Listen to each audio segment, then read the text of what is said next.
Cathy. Étienne. Famille Michaud, Famille Étienne. Michaud, Bonsoir.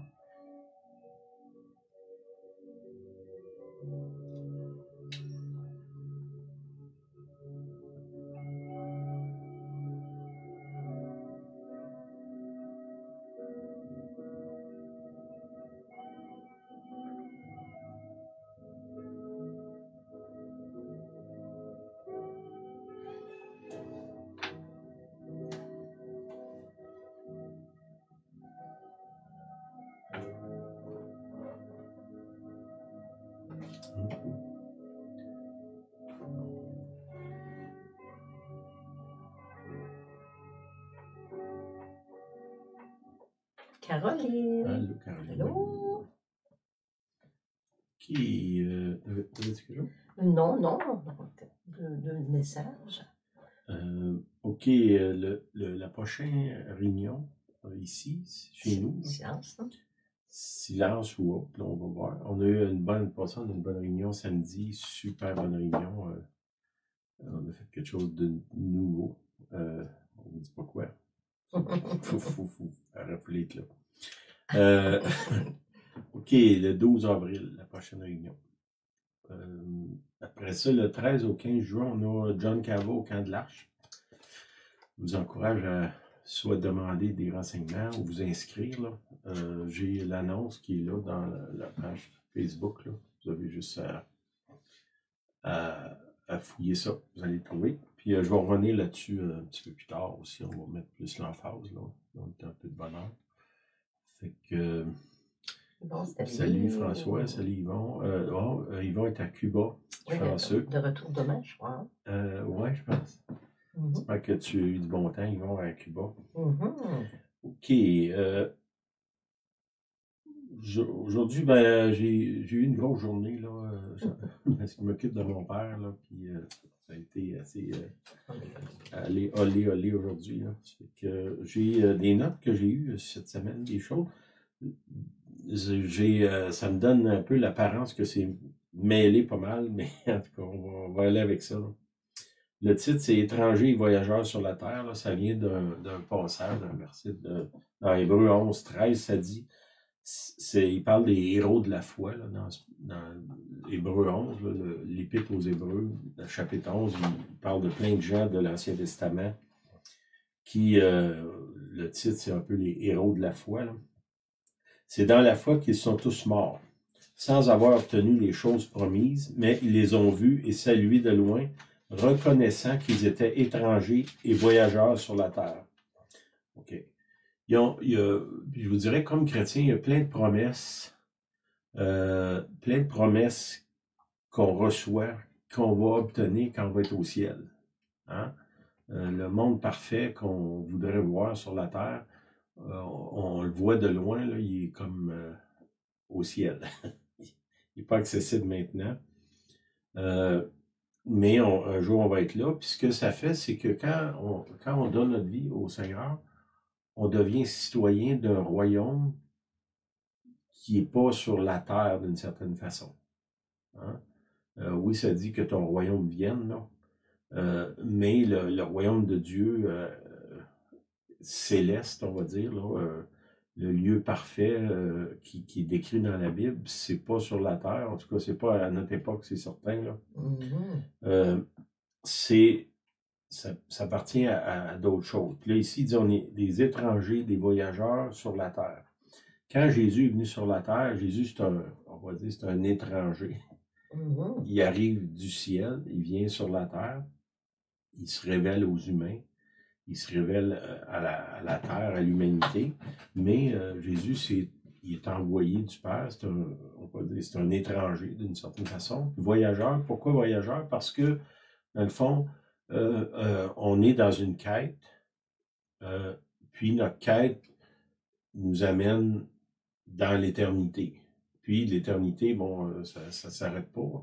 C'est qu'on va passer à partir du moment où est-ce qu'on est né, on pourrait dire, là, puis même peut-être avant la fondation du monde, on est des étrangers, des voyageurs sur la terre.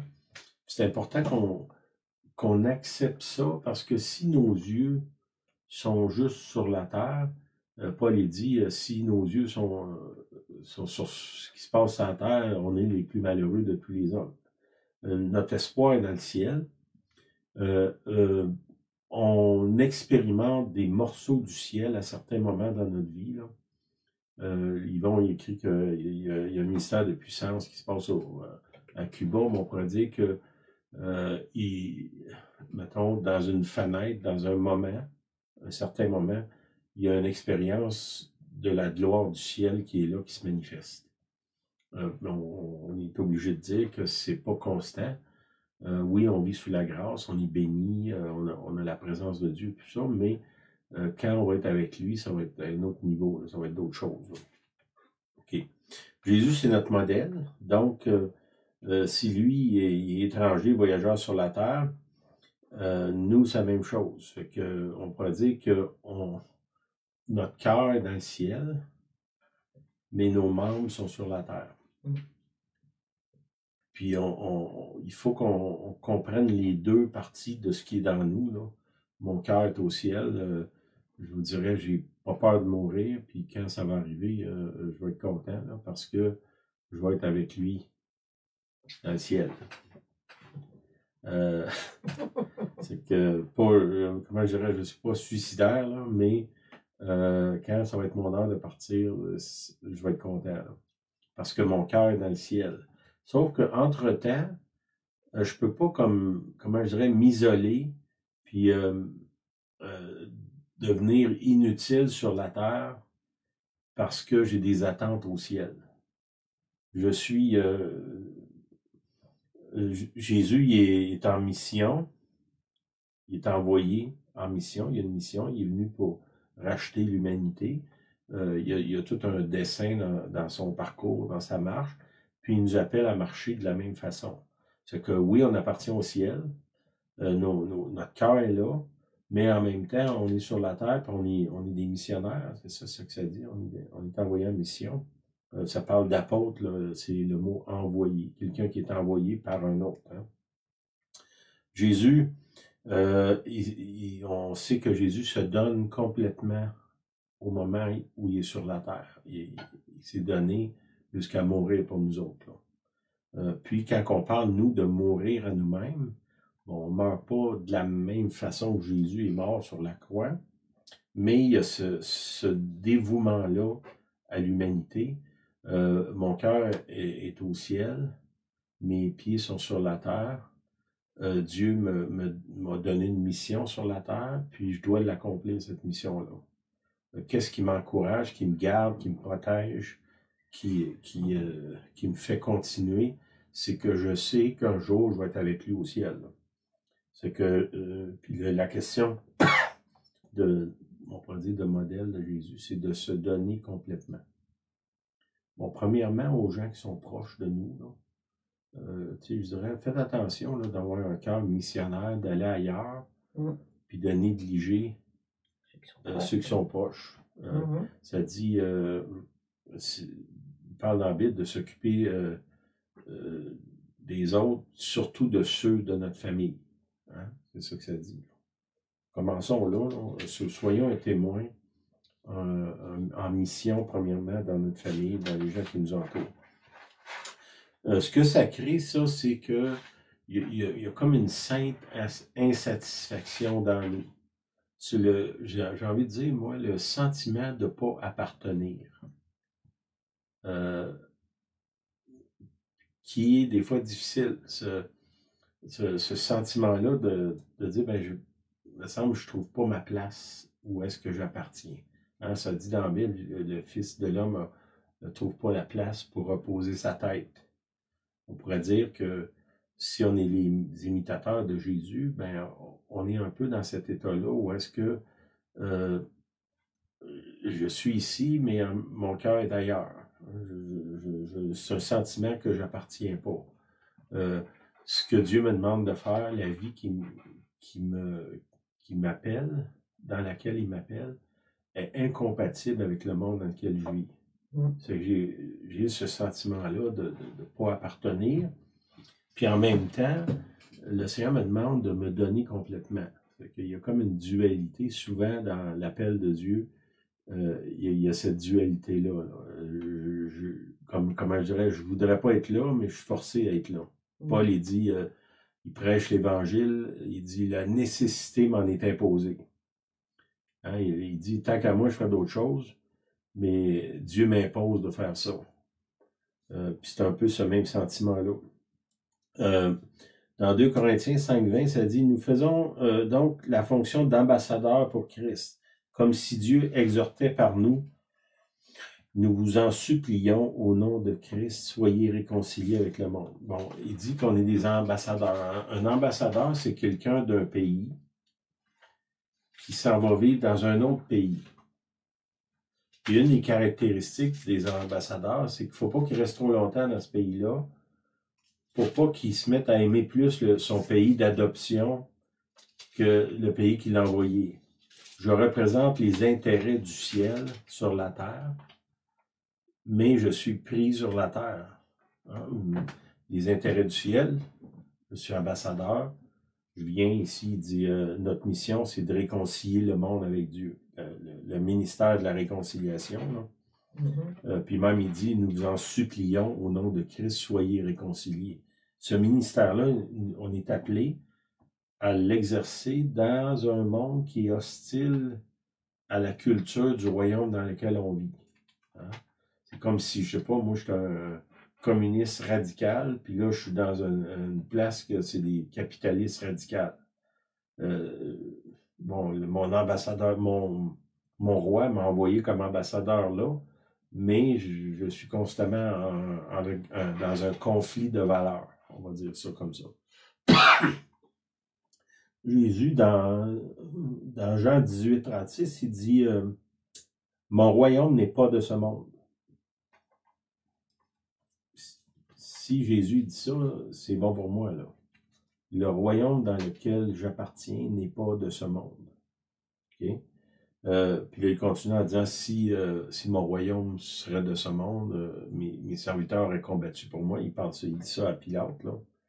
Donc, Jésus, son royaume n'est pas de ce monde. Nous, c'est la même chose. C'est pour ça que je vous dis, c'est important qu'on comprenne ça parce que on a une espèce de sentiment comme je vous ai dit tantôt, qu'on n'appartient pas. Ce sentiment-là, il est juste, il est vrai, mais ça ne doit pas nous empêcher d'être en mission dans ce monde-là dans lequel je n'appartiens pas. Hein?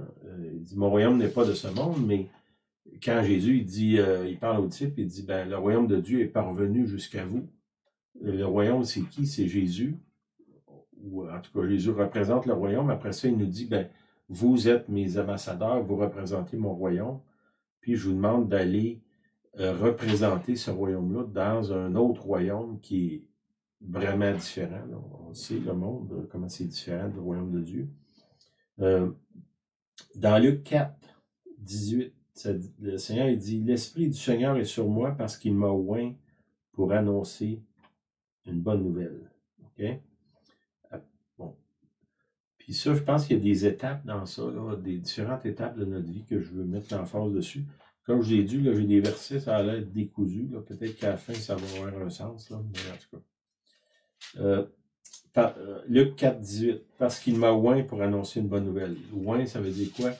Tu es consacré, tu es appelé à une fonction spécifique. Quelque chose qui est oint, c'est comme si Dieu te prend et te met à part pour lui.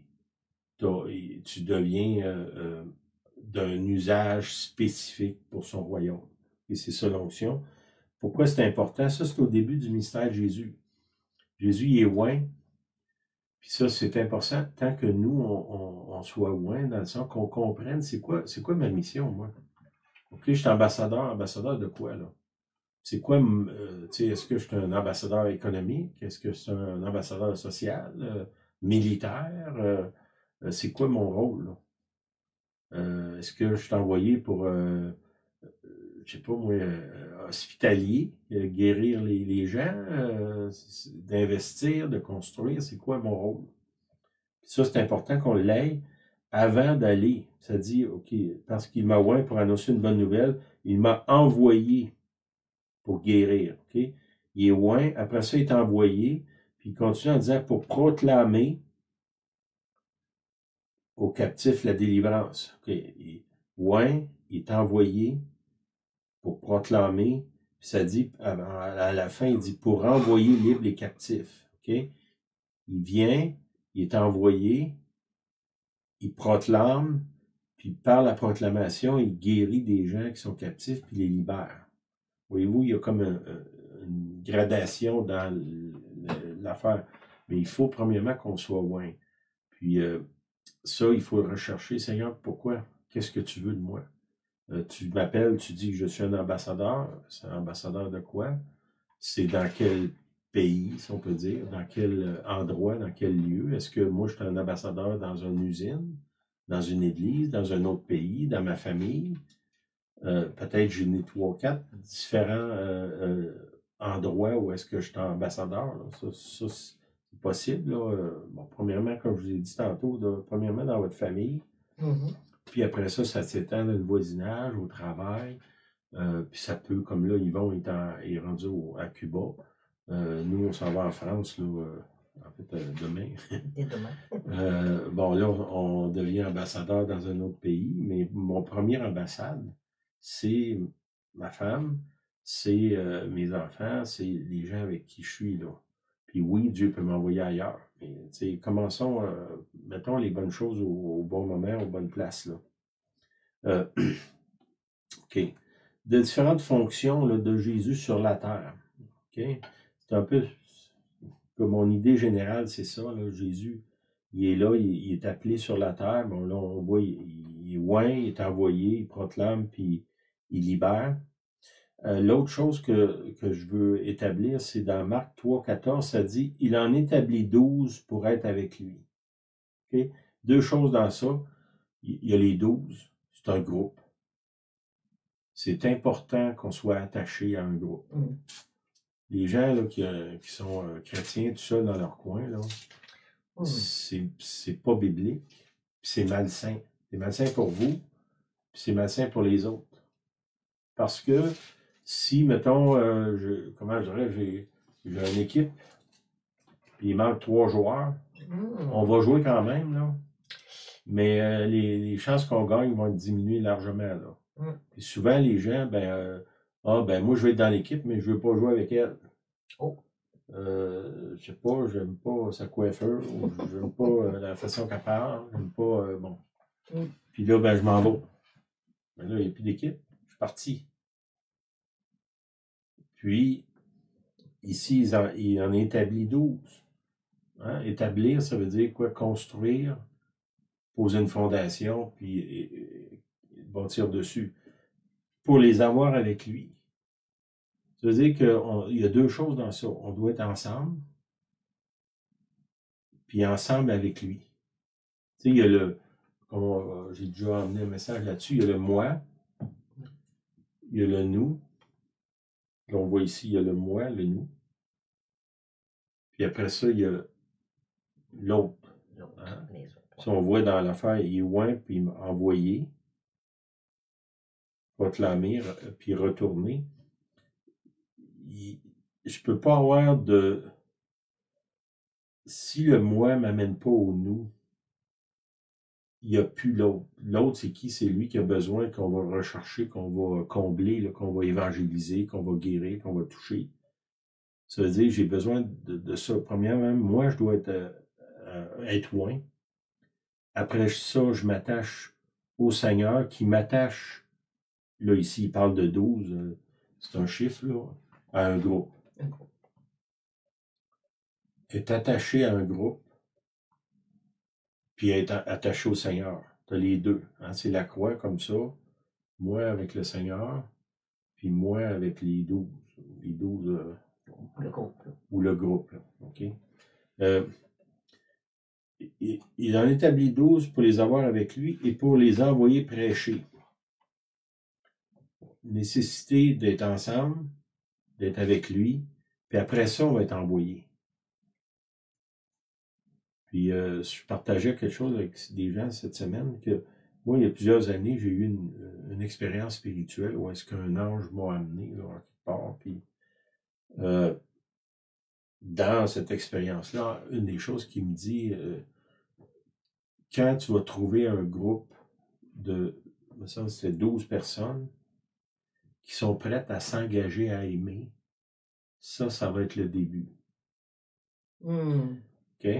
Si 12, puis c'est peut-être juste un chiffre, ça peut être 6, ça peut être 20, là. Mais il y avait un nombre de gens qui sont prêts à s'engager. Il en établit 12 pour les avoir avec lui. Puis, bon, ben, j'ai eu cette expérience-là, ça fait, je ne sais pas, 20 ou 25 ans peut-être. Effectivement, 25 ans et plus, oui. Puis, je vous dirais, pour moi, je n'ai pas vu les 12 encore. On est venu près de ça à un certain moment donné, puis ça s'est démembré, on va dire. Là. Puis j'ai vu à cette époque-là qu'il y avait une unité, un groupe qui était là, où est-ce qu'on a fait un ministère extraordinaire. Puis ça s'est évaporé là, pour toutes sortes de raisons. Il faut arriver là. Puis arriver là, chacun de nous, avec le groupe dans lequel Dieu nous a appelés à être. Là. Pas juste des gens qu'on côtoie une fois par semaine, qu'on connaît à peine, puis qu'on n'invite jamais chez nous. Là. Ici, il parle d'être établis ensemble. Là. OK, là, je suis rendu dans Luc. Luc 6, 12. Là, je vais parler plus de différentes étapes de la vie chrétienne, hein, du ministère de Jésus, mais de notre vie aussi. Ça dit, en ce temps-là, Jésus se rendit sur la montagne pour prier. Il passa toute la nuit à prier Dieu. Puis, un peu l'image que j'ai derrière moi, je l'ai pris un peu à partir de ça. Bon, un des places qu'on doit apprendre à aller, c'est sur la montagne. Là, ici, il va seul. Puis, il faut apprendre à aller à la montagne, seul. Il faut apprendre à redescendre la montagne. Parce que je vais sur la montagne pour être avec Jésus, puis je descends de la montagne pour être avec vous. Si je passe du temps sur la montagne avec Jésus, la montagne symbolique, là, ça peut être dans ma chambre, dans mon auto, en prière dans la forêt. Là.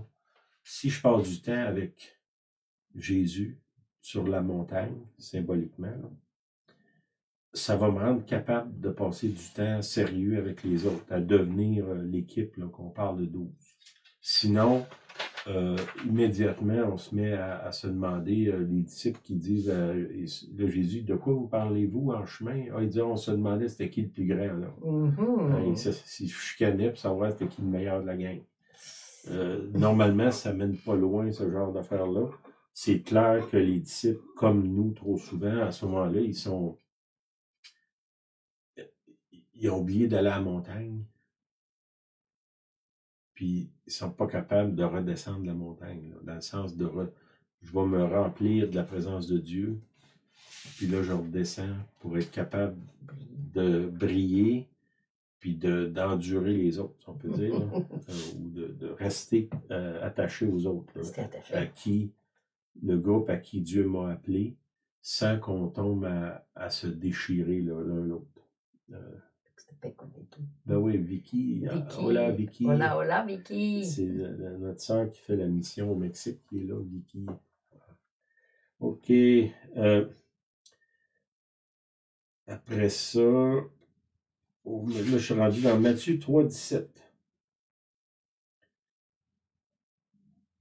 Et voici une voix se fit entendre des cieux, fit entendre des cieux ces paroles. Celui-ci est mon fils bien-aimé en qui j'ai mis toute mon affection. OK. Ça, c'est la première. Deux places que Dieu parle du ciel, on va dire. Là. Ça, c'est la première. Il affirme Jésus. Ça, c'est une autre chose. On parle de la montagne. Si je n'ai pas la certitude que Dieu m'aime, c'est ça qui fait. Celui-ci est mon fils bien-aimé en qui j'ai mis toute mon affection. Tant que ça, c'est pas établi dans nous, on demeure fragile aux attaques du diable, puis aux attaques de l'un l'autre, finalement. Là. Ballotté tout dans la doctrine. Ben, c'est ça, on est ballotté d'un côté et de l'autre. C'est que c'est important que ça doit être établi. Puis je dirais, c'est plus important de travailler là-dessus que d'aller témoigner. D'établir, moi je le vois, on voit beaucoup de monde dans notre vie de ministère. Là. On se promène un peu partout depuis des années. On n'a pas commencé hier. Là. Puis, dans le fond, on n'a jamais arrêté. Là. On n'a pas eu de grande période qu'on n'a rien fait. Là. On a constamment vu des gens voyager, rencontrer, témoigner, prier. On l'a fait. On a un énorme bac de poubelles, là, grosses poubelles. Puis cette semaine, je l'ai rempli de cassettes 4 tracks là, de prêches que moi j'ai faites. Il y a des 1000 prêches dans ça. C'est que on peut dire que notre investissement il était là dans les autres. Là. Mais si on n'a pas appris à je sais que Dieu m'aime, puis j'ai zéro doute là-dessus. Puis je sais que je suis le bénéficiaire de son affection. Vous devez absolument établir ça dans votre vie. Ça, c'est le plus important de tout. Il n'y a rien de plus important que ça. Je sais que Dieu m'aime. Pourquoi c'est important? Parce qu'on va le voir plus loin. J'ai d'autres choses que je veux voir. La deuxième fois, c'est si on est affirmé, on va être établi. Hein? Ils en établissent 12 pour être avec lui. Ben, on a l'affirmation que Dieu m'aime. Je suis établi en Jésus-Christ. Ça, c'est super important. Puis il y a trop de chrétiens qui vivent dans la peur, qui ne savent pas trop si Dieu les aime. Puis il y a constamment le doute. Là. Vous devez revenir, aller, prenez du temps seul avec le Seigneur, recevez de la prière, demandez-le, je veux arriver à cette place-là, que j'ai aucun doute que Dieu m'aime. Après ça, dans Matthieu 17,5, c'est là la deuxième place que le Père intervient comme ça. Il dit, comme il parlait encore, ça c'est quand Jésus est sur la montagne avec les disciples, le monde de transfiguration, on va dire. Matthieu 17,5. Comme il parlait encore, une nuée lumineuse les couvrit, et voici une voix fit entendre de la nuée ces paroles. Celui-ci est mon fils bien-aimé. Encore la même chose. En qui j'ai mis toute mon affection, écoutez-le. OK? On voit là qu'ici, il y a une différence. Il est premièrement établi dans l'amour. J'ai mis toute mon affection. Puis la deuxième coup, il dit, maintenant qu'il est établi, soyez attentifs à ce qu'il va dire. Les gens qui sont établis en Dieu, on les reconnaît. Là. On ressent la présence de Dieu. C'est des gens que moi, je vais écouter. Je vais écouter ce qu'ils ont à dire. Parce qu'ils sont établis. Ils connaissent Dieu, Dieu les connaît. Et c'est des gens qui ne vivent pas dans le doute constant, sont établis. Puis là, il dit, écoutez-le. C'est que vous voulez avoir un message qui porte quand vous parlez, que les gens ne se tournent pas les yeux à l'envers pour dire, bon, il va-tu se taire, là? Vous devez être établi dans l'amour, puis dans l'affirmation. Puis à ce moment-là, Dieu va mettre sur vous une autorité. Quand vous parlez, les gens vont vouloir écouter. Raconte-moi tes histoires. Raconte-moi des choses. Parle-moi. Ça, voyez-vous, il y a comme une progression là, dans ça. Un autre passage, Jean 6, 15. Jésus, sachant qu'ils allaient, les gens, ils voulaient venir l'enlever pour le faire roi, se retira de nouveau sur la montagne, lui seul. Bon, ces versets-là, ils vont ensemble. Okay?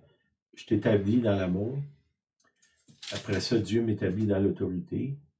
Puis là, Jésus me dit, il dit, fais attention quand je vais te donner l'autorité, de ne pas laisser les gens faire de toi un roi. Ça veut dire reste dans l'humilité.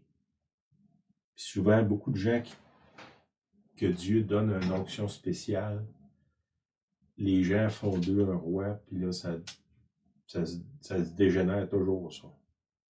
Ça finit toujours mal. Fait que là, ici, qu'est-ce que Jésus fait? Il a vu que les gens étaient pour faire de lui un roi, il a dit, Bon, il y a tout un message autour de ça. Là. Ils n'ont pas besoin de le faire roi, il est déjà roi. Mais qu'est-ce qui, dans le fond, pour moi aujourd'hui, ce que je veux mettre l'emphase, c'est Jésus n'a pas laissé les gens l'élever au moment où ce n'était pas le temps d'être élevé. Hein, la première visite de Christ sur la terre, il est venu dans l'humilité, il est venu comme un serviteur, puis il fallait que ça reste serviteur. Puis ça, c'est important si vous voulez avoir l'autorité de Christ, de rester humble, puis de fuir toutes les gens qui essayent de vous élever. C'est ce que Jésus faisait ici. Et l'autre chose, dans Matthieu 8, 24, et voici, il se leva sur la mer une si grande tempête que la barque était couverte par les flots, et lui, il dormait. Okay? Si vous marchez avec Dieu, vous allez vivre des tempêtes. Toutes sortes de tempêtes. De penser l'idée que si tu es chrétien, tu n'auras pas de problème, c'est pas biblique. Ici, les disciples sont là avec Jésus, qui dort, donc qui ne se manifeste pas, si on peut dire. Tu n'as pas l'impression qu'il est conscient de ta détresse. Ça fait partie de l'expérience de la tempête. Hein? Les disciples, à ce moment-là, ils disent à Jésus, ne t'inquiètes-tu pas de ce que nous périssons. Puis ça, souvent, les gens qui ne sont pas affermis dans l'amour de Dieu, quand ça va mal, ils se demandent si Dieu les a pas abandonnés. Puis ça, puis quand je vous dis, c'est quelque chose qu'on va être testé. Attendez-vous que vous allez passer dans la tempête à un moment donné ou l'autre dans votre vie. Puis moi, j'ai l'impression que à mesure qu'on avance dans la foi, il y a différentes tempêtes qui testent différentes choses dans nos vies. Puis ça, c'est bon, c'est Dieu qui fait ça. Hein? C'est pas c'est Dieu. Ça vient de Dieu. Un autre. OK, on a vu. Ah ben l'autre avant, je veux une chose que j'ai oubliée. Dans Jean 6,15, ça dit, sachant qu'il allait venir l'enlever pour le faire roi, il se retirera de nouveau sur la montagne. Quand ça arrive, ça, retirez-vous sur la montagne, c'est la place où est-ce que ça dit sur la montagne, lui seul. Une des choses qui nous protège de l'orgueil, c'est que quand ça a envie de venir sur nous, là, quand je commence à penser qu'il y a une chance que je suis là, Seigneur, hein, tu serais mal pris. Bon. Et puis que les gens commencent à me dire que moi je suis tellement bon, tellement saint, tellement spirituel. Ben là, il dit, dans ce temps-là, sauve-toi. Il étant proche de moi sur la montagne, sur le lieu de la rencontre, là, quel que soit votre lieu de rencontre. OK, là, je suis rendu à Matthieu 4, 1. Alors Jésus fut emmené par l'Esprit de Dieu, là, avec un grand E, dans le désert pour être tenté par le diable. Ça, c'est un verset bizarre. C'est-à-dire, comment ça que l'Esprit amène Jésus dans le désert pour qu'il soit tenté? Il est déjà Dieu, il me semble. Ben oui. Puis moi, je suis tellement saint que ça ne m'arrivera pas. C'est que là, j'ai la mer, la tempête. Après ça, il y a le désert. Le désert, ça aussi, c'est des moments où est-ce qu'on se demande si Dieu est là. On se demande s'il ne nous a pas oubliés. On se demande où sont... Puis souvent, au désert, quand tu es amené au désert, Dieu t'amène là seul. Ça veut dire que je pourrais être dans une église. J'ai tous mes amis, j'ai ma femme, j'ai les gens autour de moi. Mais moi, dans mon esprit, je suis dans le désert. Parce que Dieu m'a amené là, puis il veut régler des choses dans ma vie.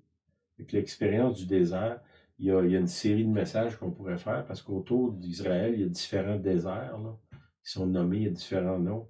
Puis ces déserts-là ont chacun une fonction dans le développement spirituel des chrétiens. Tu sais, notre appel, c'est de devenir semblable à Christ. Bon, Christ, il vient sur la terre, puis il arrive de toute éternité. Le travail a déjà été fait dans lui. Là. Moi, c'est pas le cas. Là. C'est que pour que je devienne semblable à Christ, à Jésus, ben, il y a différentes expériences que je dois traverser pour m'amener là, à la plénitude de Jésus, on va dire. Mais souvent, ces expériences-là, il y a des expériences, c'est sur le top de la montagne, puis là, Dieu apparaît, puis Moïse, puis Élie, puis ça, c'est extraordinaire. Puis après ça, ben, tu t'en vas dans le désert ou tu t'en vas sur la mer, la tempête. Chacun de ces événements-là, ils servent à quelque chose. Puis nous, de penser qu'on n'expérimentera pas ça, c'est un peu naïf. Là. OK. Continue, Matthieu 13, 5. S'était rendu dans sa patrie, il enseignait dans la synagogue, de sorte que ceux qui l'entendirent étaient étonnés et disaient d'où lui vient cette sagesse et ces miracles. Ça, Jésus, comment je dirais, il arrive dans son village. Le monde qu'il connaisse depuis qu'il est petit garçon, puis là, tiens, le jeune, qu'est-ce qu'il vient faire ici pour nous enseigner? Puis il est dans la synagogue. Ça, c'est une chose, tantôt je vous disais qu'on doit être attaché à une assemblée, hein, on doit être attaché à un groupe. Ça, c'est cette expérience-là.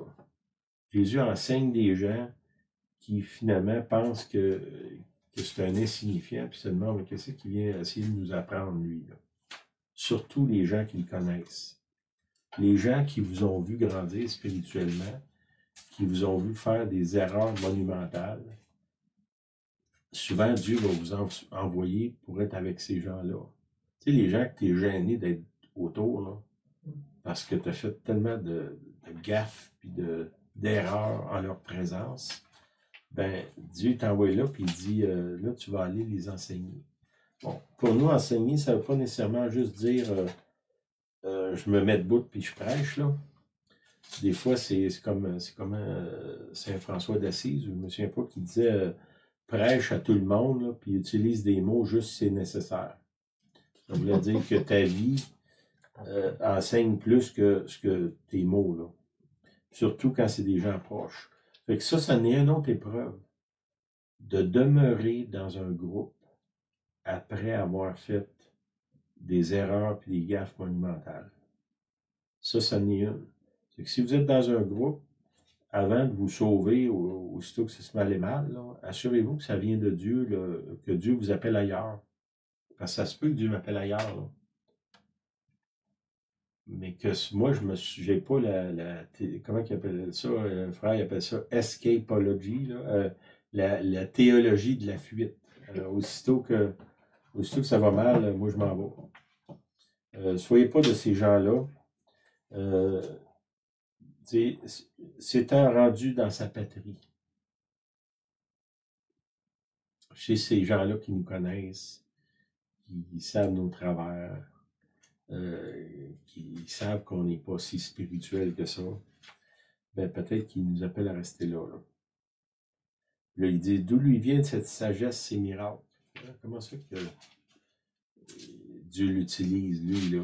Il me semble qu'on le connaît, nous autres, puis il ne devrait pas l'utiliser. Dans Marc 9, 19, une autre chose qu'on va expérimenter, Jésus dit, race incrédule, leur dit Jésus, jusqu'à quand serai-je avec vous?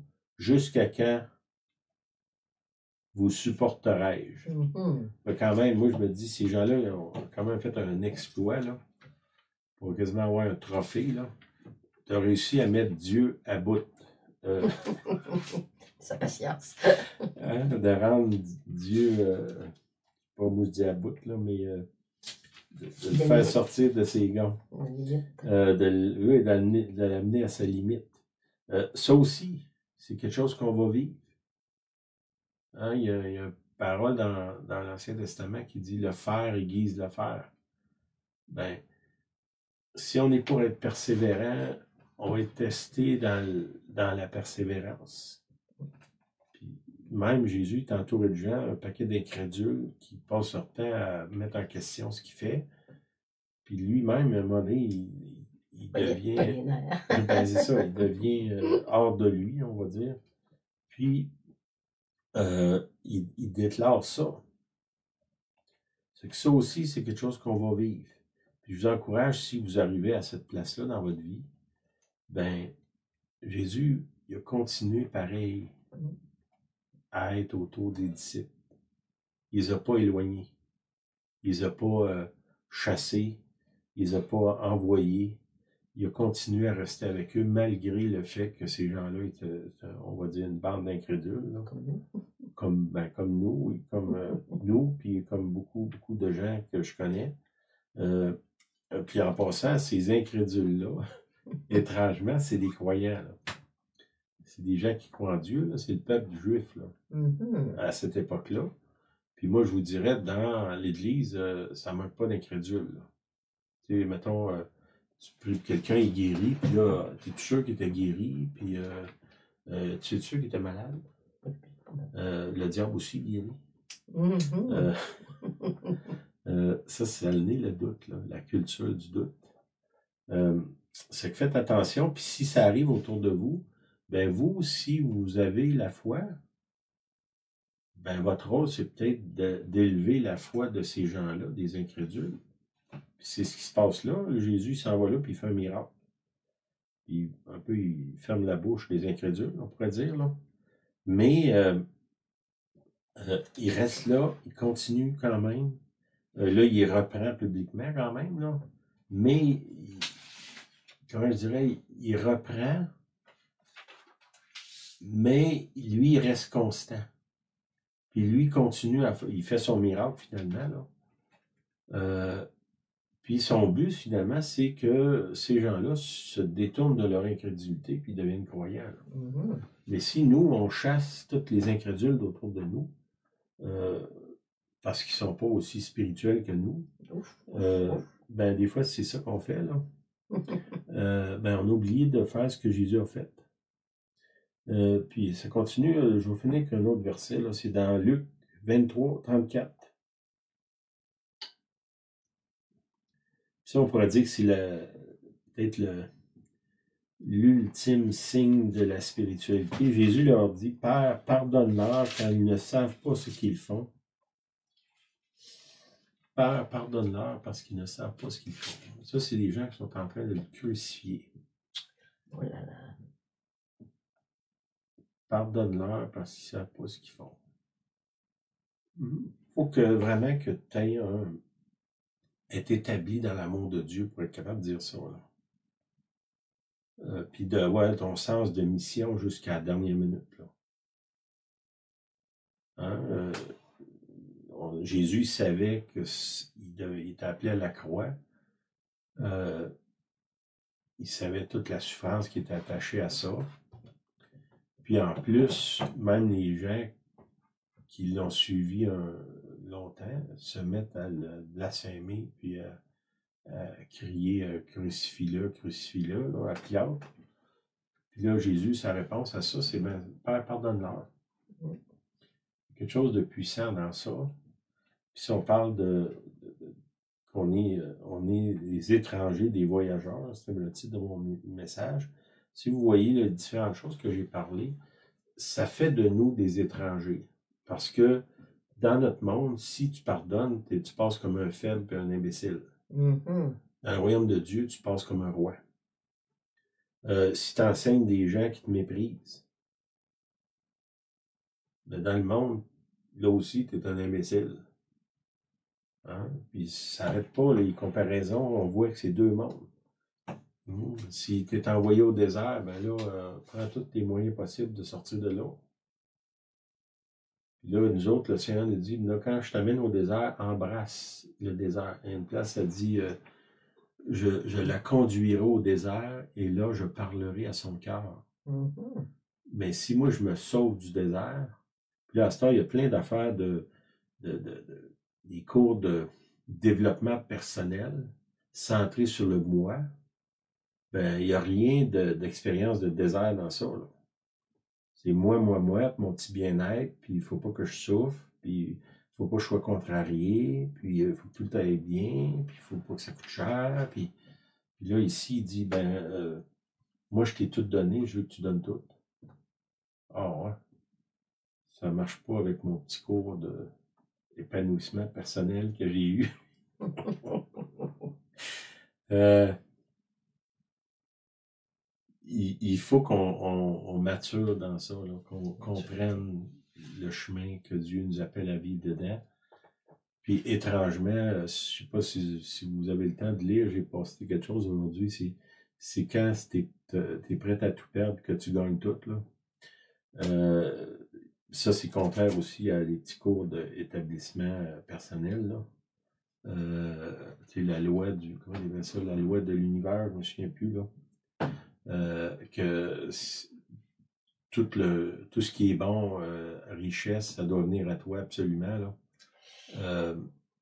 Ben, c'est pas tout à fait ça que Jésus nous enseigne. Dans le fait de se donner à lui, puis de se donner les uns aux autres, c'est là qu'on trouve la plénitude de la satisfaction de l'âme. C'est pas en arrachant les choses aux autres qu'on trouve la satisfaction. C'est en se donnant aux autres. Si on comprend ça, puis qu'on l'embrasse, on va dire, là, on va vivre dans l'abondance. Puis l'abondance, c'est de Dieu, c'est pas l'abondance du monde. C'est pas la même définition. Puis l'abondance de Dieu, quand tu vis dans l'abondance de Dieu, ton âme est complètement satisfait. Complètement satisfait. C'est que je vous encourage peut-être à réécouter ça, là, parce qu'il y a un paquet d'affaires. J'ai l'impression que c'est très bien, ça, c'est un très spaghetti. Tout entremêlé, là, mais il y a au moins, j'espère, au moins une couple de choses que vous avez tirées de ce message-là aujourd'hui. Tu avais dit quelque chose? Tu voulais revenir? Ben, moi, j'avais le verset, là, quand Sylvain le reprend, je la conduis au désert pour parler à son cœur. Donc, il parle à notre cœur quand on est dans la solitude, dans le désert. Donc, ça peut nous dire que dans un monde où il y a tellement de choses à entendre, à gauche, à droite, à gauche, Dieu veut parler à notre cœur. Il semblerait qu'il va nous conduire au désert parce qu'on est insensible à la voix de Dieu. Moi, je verrais ça comme ça. Donc, on parle de faire du silence, c'est ce qu'on fait depuis longtemps. Peut-être pour calmer notre esprit et entendre. Il veut parler à notre cœur. Amen. Amen. Amen. OK. Seigneur, je te demande de nous aider à marcher comme toi tu as marché, à nous enseigner à trouver ce sentier-là qui est étroit, qu'on comprenne qu'on est des étrangers sur la terre, mais qu'en même temps, tu nous as appelés à se donner complètement aux gens qui nous entourent. Comme j'ai dit au début, notre cœur est sur la terre. Notre cœur est dans le ciel, mais notre mission est sur la terre. Aide-nous à marcher dans cette mission-là. Amen. Amen. François, il nous envoie une petite prière. Merci François, oui, on a besoin.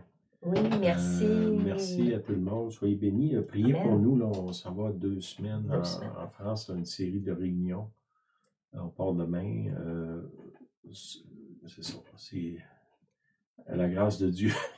À la grâce de Dieu. On a besoin de sa grâce. On a besoin, là, comme jamais. Profondément. C'est que soyez bénis. Reposez-vous sur lui, sur le Seigneur. Laissez-le vous amener au désert. Laissez-le vous amener sur la montagne. Amusez-vous dans la tempête avec lui. Parce qu'il est dans le bateau avec vous. Là. Mm-hmm. Apprenez à vous laisser aimer. Arrêtez de résister. Apprenez à dormir avec lui dans la tempête. Oui, c'est ça. À vous reposer. Amen. Amen. OK, soyez bénis. Bonne semaine. Merci encore de toutes vos prières. Merci d'être là. Merci. Puis, salutations à tout le monde.